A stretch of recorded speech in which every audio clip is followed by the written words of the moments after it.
तो आज से मैं अपोथेकेरी डायरीज़ की लाइट नॉवल एक्सप्लेन करने वाला हूँ और क्योंकि इसमें सिर्फ टेक्स्ट होता है तो मैं ज़्यादा इमेजेस शो नहीं कर पाऊँगा और इसके हर एक वॉल्यूम में 400 से 500 पन्ने होते हैं तो मैं हर एक शब्द तो एक्सप्लेन नहीं कर पाऊँगा, लेकिन मैं तुम्हें इसका एक प्रॉपर समरी प्रोवाइड करूँगा 2 से 3 पार्ट में।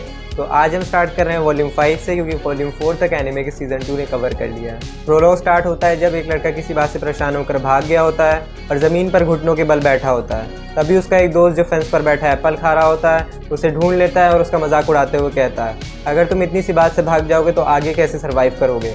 वो उसे वापस चलने के लिए भी कहता है क्योंकि महल की सर्विंग वुमेन उसके लिए परेशान है। लड़का इरिटेट हो जाता है और दोनों के बीच थोड़ी मजाक मस्ती और नोक-झोंक होती है।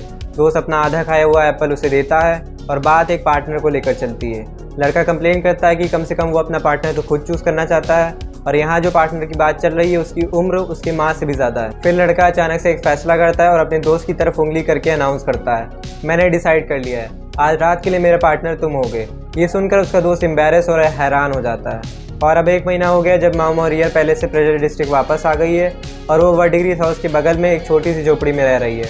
उसके साथ क्या वो भी रह रहा है जो शीक लैंड का बच गया इकलौता लड़का है। सुबह मामाओं को वर्डिग्रीज हाउस बुलाया जाता है जहां उसे पता चलता है कि मिस्टर ओनर ने अपनी एक और अजीब सी डील कर ली है और पूरा टेबल फ्राइड लोकस यानी टिड्डियों से भरा होता है। तो बात असल में ये थी कि मिस्टर ओनर ने खराब हार्वेस्ट की वजह से फार्मर से खूब सारे लोकस खरीद लिए थे और अब उन्हें बर्बाद होने से बचाने के लिए ब्रोथल को दे दिया है।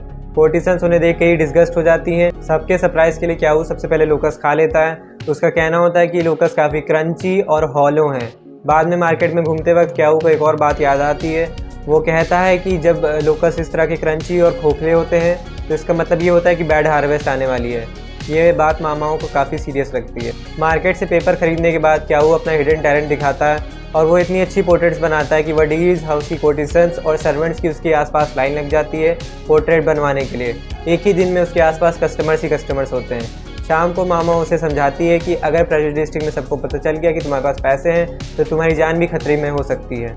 क्या वो उसकी बात मान लेता है और अगली सुबह अपनी मेमोरीज़ का इस्तेमाल करके वो 2 डिटेल्ड लोकस की पोर्ट्रेट्स बनाता है। तो उसमें से एक नॉर्मल लोकस होता है और दूसरा ऐसा लोकस जो बैड हार्वेस्ट या लोकस प्लेग का संकेत देता है। माओ को समझ में आता है कि अगर सच में लोकस प्लेग आने वाला है तो ये काफ़ी खतरनाक हो सकता है क्योंकि इससे सारी फसल भी डिस्ट्रॉय हो सकती है और पॉलिटिकल अनरेस्ट भी फैल सकता है। इसीलिए मामा इसे इन्वेस्टिगेट करने के लिए मार्केट में जाती है और एक बुक स्टोर में उसे एक इंसाइक्लोपीडिया मिलती है जो उसने शायद इमॉर्टेलिटी रिसर्च के दौरान रियर पैलेस में देखी थी। अब मामाओं को जो बुक्स मिली हैं बुक स्टोर से उसे शक होता है कि शीक लैंड के स्ट्रॉन्ग होल्ड से आई है।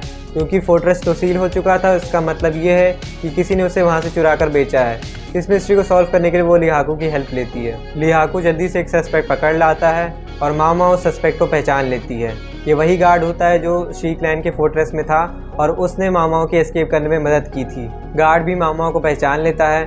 फिर मामा और गार्ड थोड़ा प्राइवेट में बात करते हैं जहां उनके साथ वर्डिग्रीज हाउस का ट्रस्टेड सर्वेंट ऊक्यू भी होता है। गार्ड फाइनली मान लेता है कि उसी ने स्ट्रॉन्ग होल्ड से बुक्स चुराई हैं और बेची हैं, लेकिन वो ये भी कंफर्म करता है कि इंसेक्ट इंसाइक्लोपीडिया वाली बुक अभी तक नहीं बिकी है। जब ऊक्यू गार्ड को डिनर में लोकस ट्यू देता है तो गार्ड बताता है कि इस ट्रे में जो इंसेक्ट्स हैं उसमें से ज़्यादातर ग्रास हॉपर्स हैं।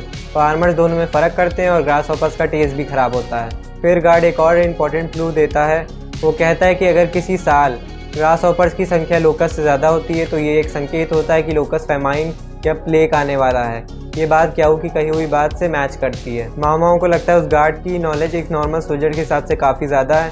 फिर गार्ड रिवील करता है कि फोर्ट्रेस में जो रिसर्चर कन्फाइंड था वो उसे खाना पहुँचाने का काम करता था और वो रिसर्चर सिर्फ ड्रग्स पर ही नहीं लोकस प्लेग की रेमेडी पर भी काम कर रहा था। तभी क्या वो उस रूम में आ जाता है। गार्ड उसे देखकर लगभग उसकी असली पहचान रिवील कर देता है और यंग मास्टर कहने लगता है सिचुएशन डेंजरस हो सकती थी, इसलिए मामाओं ने गार्ड के मुंह में कड़वी दवाई डालकर उसका मुंह बंद करा दिया। 3 दिन बाद जिनशी मामाओं के अपोथेकेरी शॉप पर आता है। इस बार मामा उसका वेलकम काफ़ी उत्साह से करती है क्योंकि उसे एक इंपॉर्टेंट बात डिस्कस करनी होती है। मामाओं जिनशी को बताती है कि शीक लैंड के स्ट्रॉन्ग होल्ड से चुराई हुई इंसाइक्लोपीडियाज लगभग मिल गई हैं। क्लैन का फॉर्मर गार्ड जो साजन नाम से रह रहा है उसकी मदद से सारी इंसाइक्लोपीडियाज मिल पाई हैं, लेकिन इंसेक्ट से रिलेटेड एक इंपॉर्टेंट वॉल्यूम अभी भी फोर्ट्रेस में होने का शक है। तो उसके बाद मामाओं लोकस की बात उठाती है, साजन की बात और क्याऊ की ड्राइंग्स को जोड़कर मामाओं को लगता है कि लोकस प्लेग का खतरा सच हो सकता है। जिनशी भी कंफर्म करता है कि पिछले साल नॉर्थर्न रीजन में इंसेक्ट्स की वजह से क्रॉप का काफ़ी नुकसान हुआ था। मामाओं कहती है अगर इस साल भी ऐसा हुआ तो ये काफ़ी खतरनाक हो सकता है क्योंकि लोग इसे शीक लैंड के फॉल और एम्परर से जोड़कर देख सकते हैं। इसीलिए मिसिंग इंसाइक्लोपीडिया जो कि इंसेक्ट के बारे में है और पुराने रिसर्चर के रिसर्च पेपर्स काफ़ी इंपॉर्टेंट हैं। जिनशी सिचुएशन की सीरियसनेस को समझ जाता है और प्रॉमिस करता है कि वो कुछ दिनों में मिसिंग इंसाइक्लोपीडियाज मंगाने की कोशिश करेगा। बातचीत के दौरान मामा नोटिस करती है जिनशी काफ़ी थका हुआ लग रहा है, आंखों के नीचे डार्क सर्कल्स हैं और देख के लग रहा है कि वो काफ़ी दिनों से सोया नहीं है। अगर ऐसा ही चलता रहा तो वो गिर पड़ेगा। जब मामाओ कहती है कि उसे रेस्ट की ज़रूरत है तो जिनशी मान लेता है कि हाँ उसे सच में रेस्ट की ज़रूरत है, लेकिन वो अकेला सोना पसंद नहीं करता। इस बात पर मामाओ व डिग्रीज हाउस की हेल्प से उसके लिए एक लग्जरियस रूम अरेंज कर देती है। फिर मामाओ अपना वियर्ड लॉजिक लगाती है। उसे लगता है कि जिनशी की थकान सिर्फ रेस्ट से नहीं मिटेगी। पहले वो उसे एक अजीब सा टॉनिक देती है और फिर 5 यंग कॉर्टिसन्स तक अरेंज करा देती है।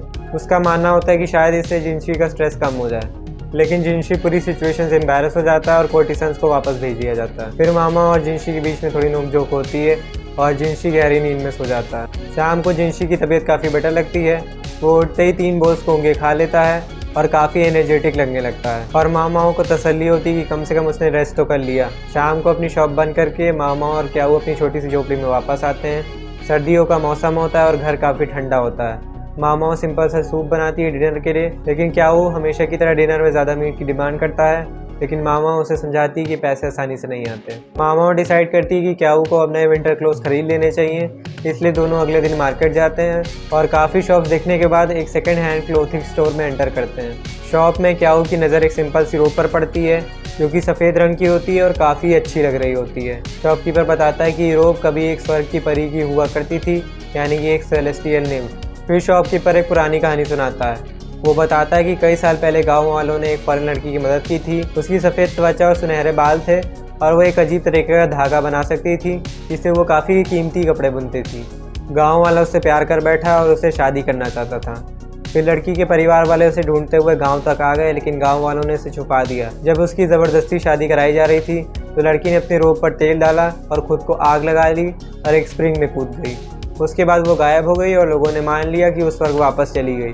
सिर्फ उसका रोब पीछे रह गया। क्याऊ कहानी सुन के काफ़ी इम्प्रेस हो जाता है। शॉपकीपर मामाओं को कन्विंस करने की कोशिश करता है कि वो रोब खरीद ले, लेकिन मामाओं को इस कहानी पर भरोसा नहीं होता। रोब को ध्यान से देखने पर मामाओं को एक बात समझ में आती है। वो शॉपकीपर को चैलेंज करती है कि अगर वो रोब की सही वैल्यू प्रूव कर दे तो उसे फ्री क्लोथ्स मिलने चाहिए। सबके सामने मामाओं रोब को ज़मीन पर फेंक कर उसके ऊपर जलता हुआ कोयला रख देती है, लेकिन रोब ना तो जलती है ना ही उस पर कोई दाग पड़ता है। फिर मामाओं बताती है कोई जादुई कपड़ा नहीं है, जिसे फायर रैट क्लॉक कहा जाता है। असल में ये स्टोन फाइबर से बना हुआ कपड़ा है और पत्थर जलता नहीं है, इसीलिए रोब भी फायर से नहीं जलती। फिर मामा पूरे इंसिडेंट का एक लॉजिकल एक्सप्लेनेशन देती है कि लड़की सच में मौजूद थी और उसके रोब पर शायद उसकी होमलैंड की लैंग्वेज में कुछ लिखा था और शायद वो कोई एक सीक्रेट मैसेज था। मामाओं कहती है कि शायद लड़की ने शादी के दिन अपने कपड़ों के अंदर पानी से भीगे हुए कपड़े पहने थे और बाहर का कपड़ा जलने दिया और स्प्रिंग में कूदकर अपनी डेथ का इल्यूजन क्रिएट किया और अपने लोगों के साथ भाग गई। चैप्टर के एंड में मामा और स्पेकुलेट करती है कि लड़की पढ़ लिख सकती थी, स्पेशल कपड़ा बना सकती थी और इतने डेंजरस प्लान को एग्जीक्यूट कर सकती थी। इसीलिए मामा सोचती कि वो कोई नॉर्मल लड़की नहीं थी, बल्कि किसी तरह की इंपॉर्टेंट पर्सन या स्पाई हो सकती है। और एक सुबह बहुत ही जल्दी एक गरीब सा और गंदा सा आदमी मामाओं की शॉप पर आता है और मदद मांगता है। मामाओं पहले उसे इग्नोर करती है क्योंकि उसे लगता है कि आदमी पैसे नहीं दे पाएगा, लेकिन जब वो आदमी अपनी बीमार बच्ची की बात करता है तब मामा उसे एक उधार पत्र पर अंगूठा लगवा लेती है ताकि वो उससे बाद में पेमेंट ले पाए। सेफ्टी के लिए मामा अकेले नहीं जाती है, वो क्यू को भी साथ में लेके जाती है और उस आदमी के पीछे एक गरीब बस्ती में पहुंचती है जहां एक छोटी बच्ची बहुत बीमार होती है। मामा पेशेंट को एग्जामिन करती है। लड़की के हाथ पैर सही से काम नहीं कर रहे हैं, उंगलियों में खून की सप्लाई कम हो गई है, उसकी हालत बहुत ख़राब है। उसे पता चलता है कि कुछ दिनों से लड़की बीमार है और धीरे धीरे उसकी कंडीशन ख़राब होती जा रही है। जब मामा फैमिली के खाने के बारे में पूछती है तो पहले उसे सिर्फ घास फूस और पतली सी खिचड़ी मिलती हुई दिखाई देती है, लेकिन फिर बड़ी बहन एक छुपा हुआ पैकेट निकालती है जिसमें केक्स होते हैं। ये केक्स उन्हें किसी अननोन औरत ने दिए हैं और माँ ने पिता से छुपा कर रखने को बोला था। तब सच सामने आता है कि पिता घर का जिम्मेदार आदमी नहीं है, वो काम करने के बजाय जुआ खेलता है और बच्चियों से भीख मंगवाता है। केक्स को देखकर मामाओं को शक होता है और उसे लगता है कि यही बीमारी का सोर्स है और वो तुरंत लड़की को अपने घर ले जाने का फैसला करती है क्योंकि इस एनवायरनमेंट में वो लड़की सर्वाइव नहीं कर पाती। घर आकर मामाओं इन्वेस्टिगेशन करती है और कंक्लूड करती है कि लड़की को एक पॉइजनस टॉक्सिन ने अफेक्ट किया है। ये जहर कंटेमिनेटेड ग्रेन से आता है और खून की सप्लाई तक रोक देता है, जिससे पैरालिसिस, हेलुसिनेशन और उंगलियों का सड़ना तक हो सकता है। यही सिम्टम्स लड़की में नज़र आ रहे थे।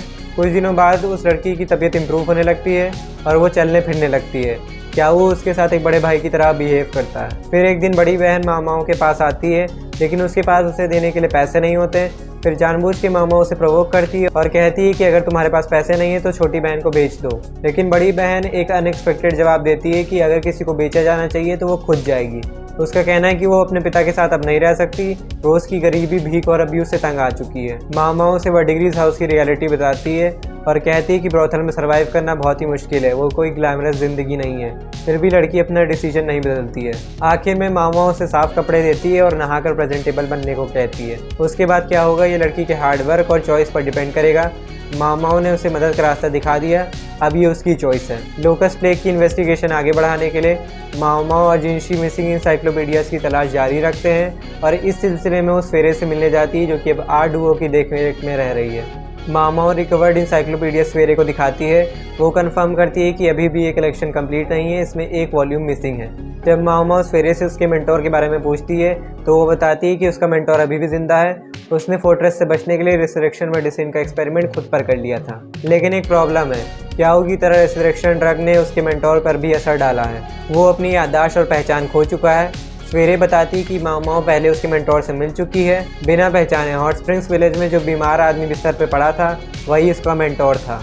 मामाओ ये सुनकर काफ़ी डिसअपॉइंट होती है क्योंकि उसे लगता है कि मेंटोर से लोकस रिसर्च के काफ़ी आंसर्स मिल सकते हैं। जब वो रिसर्च के बारे में पूछती है तो सवेरे बताती है कि इंसेक्ट वाली रिसर्च सिशुई की स्पेशलिटी थी, बल्कि इंसेक्ट से तो उसको नफरत है, इसीलिए उसने एक्टिवली रिसर्च में पार्ट नहीं लिया था।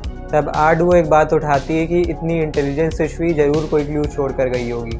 इस बात पर मामाओं को याद आता है कि किडनैपिंग से पहले उसने रियर पेरिस के क्लिनिक में एक इंसेक्ट इंसाइक्लोपीडिया देखी थी और शायद सिशुई ने जानबूझकर उसका ध्यान उस इंसाइक्लोपीडिया की तरफ दिलाया था। बाद में जिनशी क्लिनिक से कॉन्फिस्केटेड इंसाइक्लोपीडिया रिट्रीव करा लेता है। किताब के अंदर से एक फोल्ड किया हुआ पेपर मिलता है जिसमें इंसेक्ट्स के डिटेल स्केचेस और नोट्स होते हैं। नोट्स पढ़कर मामा और जिनशी एक इम्पॉर्टेंट डिस्कवरी करते हैं। ग्रास हॉपर के 3 स्टेजेस होते हैं। Normal green grass hopper, transitional form, brown long winged form जो प्लाग क्रिएट करती है। रिसर्च के मुताबिक पिछले साल जो लिमिटेड क्रॉप डैमेज हुआ था वो सिर्फ शुरुआत है, मतलब इस साल बड़े फेमाइन का खतरा है और अगर कुछ नहीं किया गया तो लाखों लोग भूखे मर सकते हैं। दोनों नोट्स को डिटेल तरीके से पढ़ते हैं, उसमें कुछ प्रैक्टिकल मेथड्स दिए होते हैं इसे प्रिवेंट करने के लिए। लार्वा स्टेज में इंसेक्ट को डिस्ट्रॉय करना, इंसेक्टिसाइड का यूज़ करना, मैच्योर इंसेक्ट्स के लिए बॉनफायर लगाना, अर्ली इंटरवेंशन ताकि प्लेग को फैलने से रोका जा सके। जिनशी फिर एक मैप दिखाता है जिसमें क्रॉप डैमेज वाले विलेजेस मार्क किए गए हैं। रिपोर्ट से पता चलता है कि शीक लैंड के एरिया में सालों तक इलीगल डिफॉरेस्टेशन होती रही, जिससे इंसेक्ट को कंट्रोल करने वाला नेचुरल इकोसिस्टम डिस्ट्रॉय हो गया और उनको कंट्रोल करना ऑलमोस्ट इम्पॉसिबल हो गया। शायद इसी वजह से प्लेग का रिस्क इतना बढ़ गया है। मामाओ कुछ एडिशनल आइडियाज़ भी सजेस्ट करती है। स्पैरो हंटिंग को लिमिट करना क्योंकि स्पैरोज इंसेक्ट्स को खाते हैं, लार्वा वाले एरियाज़ को जला देना और मजाक मजाक में कोर्ट में इंसेक्ट वाली डिशेस पॉपुलर कर देना ताकि लोग इंसेक्ट पकड़ के खुद ही खा लें। ग्रास हॉपर खा लेने वाली बात सुनकर जिनशी का चेहरा सफ़ेद पड़ जाता है, लेकिन जब बाद में मामा उसे मजाक में एक फ्राइड लोकस्ट ऑफर करती है तो वो खा लेता है। सीन इतना शॉकिंग होता है कि गाउशिन के हाथ कांपने लगते हैं और अप्रेंटाइज लड़की रोने के करीब पहुंच जाती है। क्या वो भी सिचुएशन को अजीब नज़र से देखता है, लेकिन फिर जिनशी ग्रास हॉपर खाता रहता है और कॉन्गे मांगता रहता है। और इसी के साथ चैप्टर 6 ख़त्म हो चुका है और बाकी की चैप्टर्स मैं तुम्हें अगली वीडियो में एक्सप्लेन करूँगा। और ध्यान से अगर वीडियो पसंद आया हो तो लाइक कर देना, चैनल को सब्सक्राइब कर देना। मैं मिलता हूँ तुमसे अगली वीडियो में, तब तक के लिए स्टे देसी, स्टे वीड।